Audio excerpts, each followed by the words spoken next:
Gasman and the Ant-Man might be the only superhero pish that I'll enjoy. Welcome back to Big Stevie Cool 1872. Well, that couldn't have went more perfect. Well, it could have. It could have been a wee bit more perfect.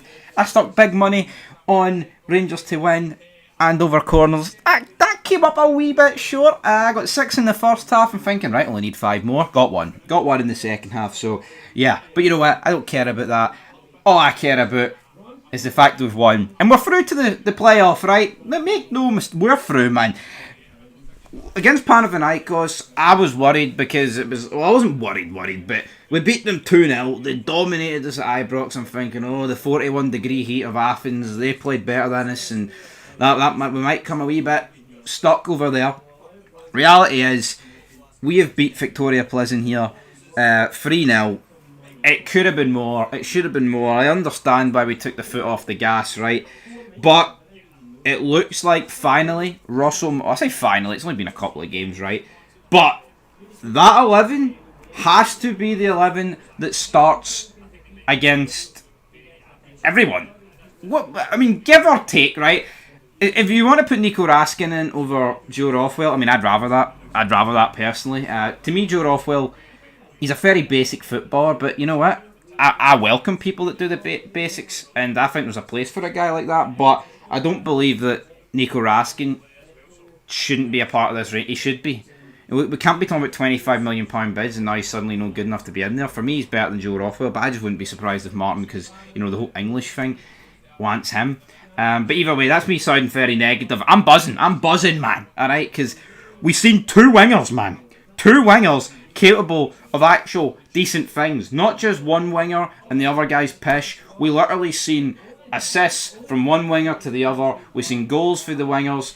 Ant-Man looked brilliant. 2 wingers with actual pace in behind, man. Pinch me. Am I dreaming? Ant-Man, the third goal, it looks so pish from a Plzen, a Plzen, a pish, whatever you want to call him, point of view. But by God, Ant-Man in behind. Back post, Dessers drags the guy out, and then who's there? The Gasman. Not with fake ID, with the third goal. It's into the back of the net, man. Whether you're referencing still game or bottom, Gasman is here to stay. See in 10, 20 years, we'll be referencing the Gasman from still game, bottom, and Rangers. Because this guy, 4 goals in 3 games in Champions League qualifying, that's phenomenal, man. That is crazy. And to think we only paid like 2 million for this guy, if he can contribute in the playoff round and get like more goals than even if he doesn't, right? Even if he doesn't get in those 2 games when we go through, holy shit, what a signing already, man! Just a month into his career, and that's what I talked about back in June, July. It's like you're signing guys, and it's like immediately they can make a name for themselves by contributing massively to getting us into the playoff round of the getting us into the league stage of the Champions League. And already, Ant-Man in his first game, Gasman in a couple of games have done it massively, man. Round of applause. De Giga, absolutely brilliant. Max Aarons, to me, he's very...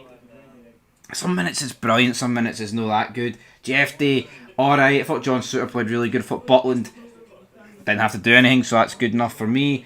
Lyle Cameron, folks. Let's have a wee special word for Lyle Cameron. What a performance. For me, I'd probably give him a man of the match, which seems harsh on a guy that scored 2. But anyway, let's get into it. Russell Martin's son, thank you for picking that starting 11 because it worked wonders. It actually felt like we had balance. Yeah, there was a wee bit of sloppiness in there, right? But end of the day, I thought the play... This is what I thought a Martin team would look like, right?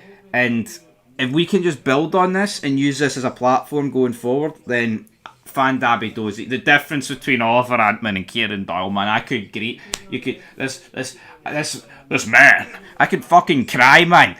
How bad Kieran Doyle is. That has to be him out the team now, man. We have to be looking to punt him out the door. Same with Barami, same with Cortez. Is it any surprise that none of those guys come on the day? Absolutely not. But even it wasn't just a case of we started slow, then we grew into it. From the get-go, folks, in this game of football, I thought we were brilliant, man. Absolutely fantastic. The initial start is just brilliant from us. Absolutely fantastic. And then, of course, what happened, my friends? Oliver Antman straight away, just brilliant. This guy getting in behind, crosses, almost get people getting on the end of them, just getting into the byline, whipping it across, brilliant. And there's a couple of slack passes for Butland early on, but then we make it 1-0. The ball is played in from Gasman into Cyril Dessers. Cyril Dessers holds it up really, really well. And then what does he do? He slicks it through right to Gasman, and Gasman puts it past the goalie. Tierney-esque, if you ask me, but by God, it hits like crack actually seeing a striker with decent build-up play here. And then my winger coming in, and just slotting it in, finessing it in. Brilliant, 1-0.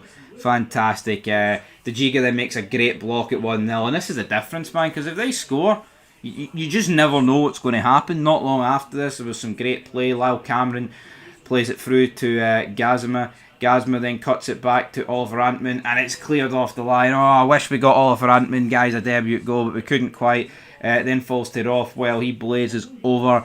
Then we had a few instances where we lost the ball, but here I don't mind because we were able to show here. Antman was able to show his backtracking ability, running and just getting the ball back and winning it. Absolutely fantastic. Then there was this period of the game where Viktoria Plzen were getting all their corners and then we got a couple of corners, and I thought, you know what, this is looking good for my bet. Hold on to your heads, buddy. Yeah, we had Fidra going down, holding his face like an absolute fanny. But then it's counter-attack time for Rangers. Antman and Gasman linking up, man. Just pace, man. They couldn't cope with it. Antman's about to release. He's about to pull the trigger. He's tripped up. Is it a little bit soft? Yes, but you know what? These tend to always be given. See, once this is given, you can't overturn it.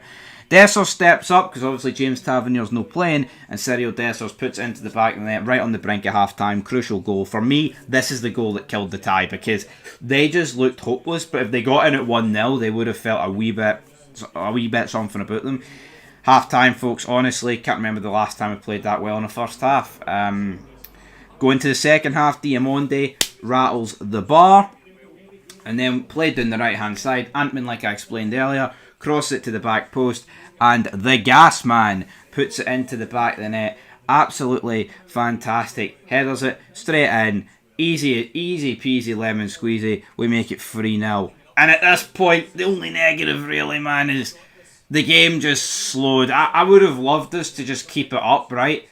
And I understand why we didn't, because there was no need to, but still, the question at 3-0 is, if they, I don't even, honestly, even if they scored in the first minute next week, I wouldn't be sitting here thinking, we're worried. They're just not a good team. And that's not me discrediting the performance, but they're just not good, Viktoria Plzen, man. And it's exactly like I've been saying. It's like we've been selling ourselves short against Panathinaikos and this team. Even though I think Panathinaikos are better, it's like if we were drew these teams in the last 16 of the Europa League, we'd be like, fucking massive favourites. And yeah, made it 3-0. Raskin came on. Mimic then had a long shot for them. Butland tipped it over to get the only corner of the second half. We then saw Danilo, Barron, Tavernier and Finlay Curtis come on. Connor Barron was a little bit shaky. Gave away a free kick, which they almost scored from. It was nowhere near. It was about a yard over. Gasman had a shot saved. Decent run for Tav. And that was it, folks. Rangers 3, Viktoria Plzen 0.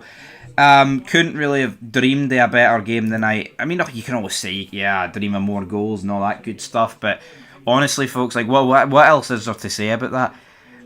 I mean, I thought we'd win. I saw the starting 11 and thought, yeah, we'll win, but I didn't think the performance would be that good. I mean, for 60 minutes, we utterly battered them, and after that, it was kind of... But you know what? I'm kind of disappointed from a Viktoria Plzen point of view, because the reality is, when we went 3-0 up, there's no need for us to go for it. So I understand our players just sitting off them and like, right, we'll just pass it around, because you would expect them to throw bodies at it to try and keep the tie alive, and then we'll pick them off in the counter attack. But it's almost like they accept it 3-0, and then we kind of went, well, if you're accepting 3-0, we're winning 3-0. We may as well accept 3-0. That's exactly what happened. But yeah, great win, phenomenal, great Tuesday, man. The difference a couple of days makes, because Saturday, Sunday it was pish. No lies there. No lies have been told. But this was fantastic. Oh yeah. And next week, here, tell you what, if you're about that coefficient cup, baby, I expect us to win next week away in the Czech Republic. Here, no need to, so obviously got to factor that in. But the team should be full of confidence. And Stephen Presley at the weekend, son. I'd be worried if I were you. Anyway, that 11 has to play. Like I said, though, I mean, if Raskin came in for Joe Rothwell, which I massively approve of, I've no complaints. But the front three, keep them the exact same. The absolute exact same.